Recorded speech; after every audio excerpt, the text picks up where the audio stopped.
China is about to get into one of the worst financial crises ever. Tens of thousands of them have begun withholding payments for unfinished projects. A massive protest over frozen bank deposits. The international community and the financial markets will also feel the pain. Just to give you a sense of how big the issue is, during the Lehman Brothers crisis, the total debt that was owed was about $619 billion. And one of the biggest developers in China, which is Evergrande, currently owes about $300 billion. So today we're going to understand roughly what's going on and what we can learn from this situation and how it applies to your real estate market. So the first thing we need to understand is this thing called a bank run. It's a phenomenon where everybody goes to the bank trying to withdraw money at the same time.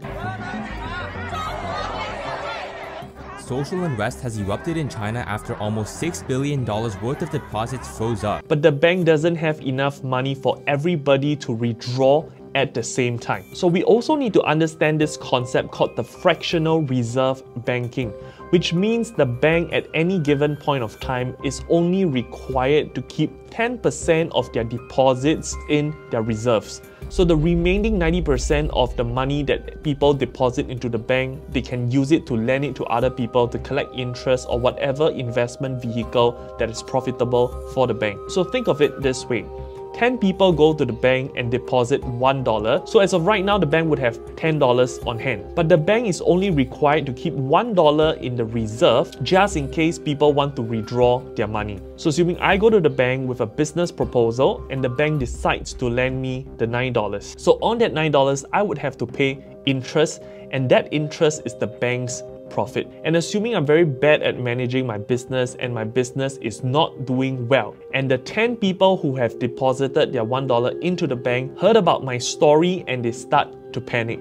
So now all 10 of them, because they are in a state of panic, they want to go to the bank and withdraw the $1 that they have deposited at the start. But the bank is not able to return the $1 to all 10 people because they have already lent $9 to me. And that is exactly what's happening in China right now.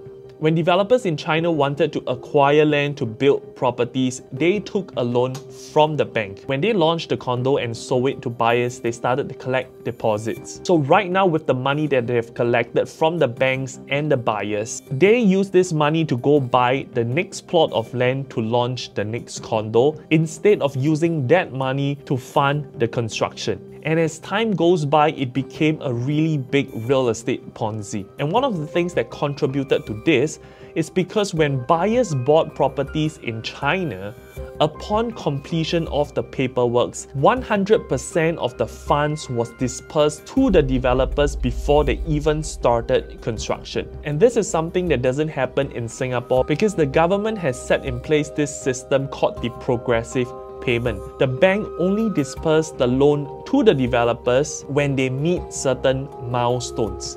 But it's not like that in China. The moment you buy the property, you complete the paperwork, the money will be dispersed to the developer 100%. So now that the people know that the developer is in debt and they cannot afford to continue the construction, all the buyers who took a loan are refusing to pay mortgage. Thousands of Chinese homebuyers refuse to pay up to $300 billion worth of mortgages. Mortgage payments have reportedly stopped on 301 projects in 91 cities.